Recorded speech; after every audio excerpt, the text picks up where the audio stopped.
We are at a historic point in time,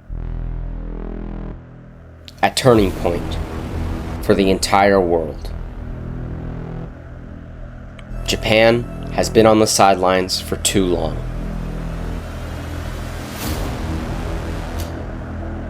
It's their time to step into the light.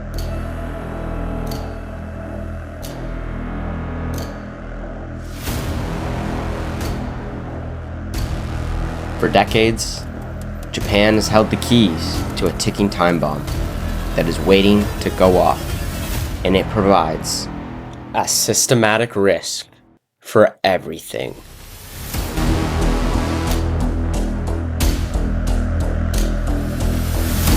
For those of you who didn't know, for decades, Japan has had negative rates, or zero rates, meaning you could borrow money from them for free almost. And anyone with a brain went and did that. So trillions and trillions and trillions of dollars have been borrowed. And what did people do with that money? Well, they got away from Japan.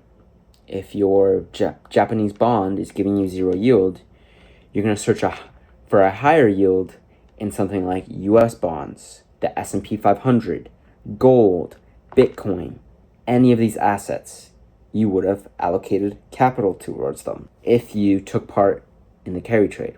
Now, recently, Japan has been raising their rates. We're still at a point where the US and Japan are like, you can take advantage of this carry trade thing, but it's coming to an end.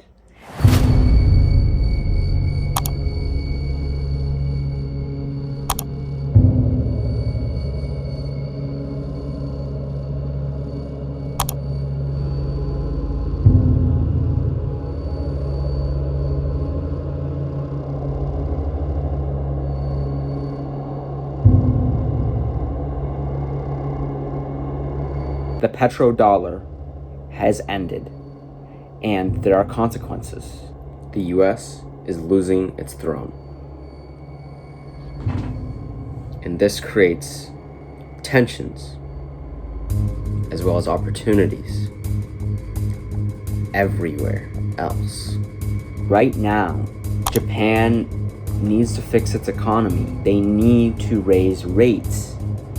And a lot of investors, especially retail, aren't going to see this coming.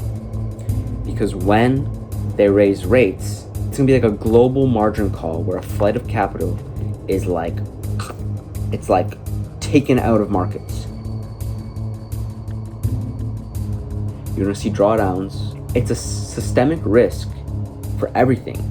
And you're going to see drawdowns in everything. And this doesn't mean they have to be long drawdowns. It could be very quick. It could be. Could be slow. I know firsthand with crypto, it's been a very slow bleed over the past 8 months. And we're only now seeing that hit stocks. And it's true. The bleed you're seeing, the volatility, the stagnant price movements, the extra alpha in the market, it honestly is because of this carry trade. And we're either going to see all these markets rip down and we're going to resolve, or it's going to be a slow and painful bleed. But there's a solution. This is a black swan event waiting to happen. Now, Jake may not have gotten the time frame right, but I really do think I'm seeing his domino theory come to life. Now, if a flight of capital goes back to Japan and their currency strengthens, people are going to be getting out of their US dollars, out of their other currencies, so that they can pay back their loans, causing a flight of capital to go back to Japan. And in between that, you will need a neutralist, borderless currency to swap between your currencies. For instance, XRP.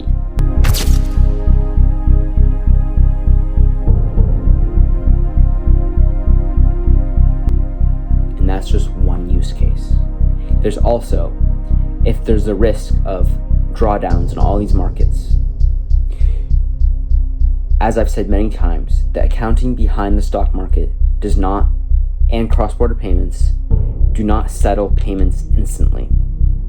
So the market will have to move towards something where things settle instantly. So investors can de-risk instantly and efficiently. For example, during the GameStop fiasco, people, when they were on their Robinhood, were putting in orders, but they couldn't accept the orders because they had sold too many shares. In a world where settlement is instant, on the back end, things are tokenized and they're settling through XRP or the XRPL, that would never happen. So this is where I always say all roads lead back to XRP, because there are all these inherent risks with the stock market, inherent risks throughout the crypto market with Bitcoin. And you have this once in a lifetime, once in a generation use case and utility with XRP, and you're going to sit there and ignore it. That is a mistake. Do your own research. Watch my other videos on XRP where I break down everything you can do. The XRPL, why it's coming. Ask yourself, why are there these risks in the market?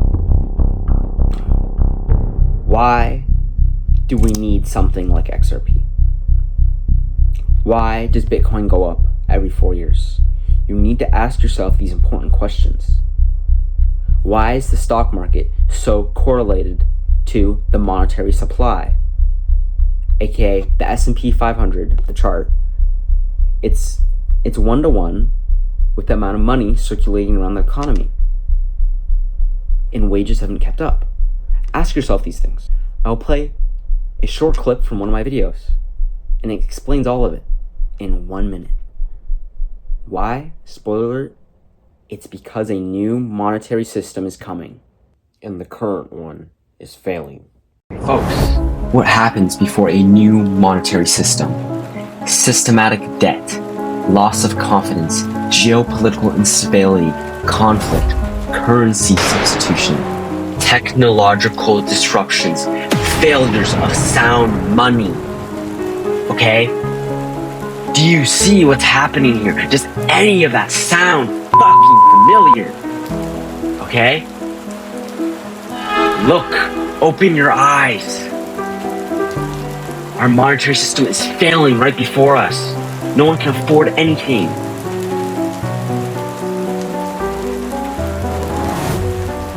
And this video is all about the infrastructure that's going to replace it. Blocking. Thank you for watching. I do think I want to clarify some things. I went over the Japan carry trade thing in detail, but also there's a lot more moving parts there, and the video is a lot shorter than I expected.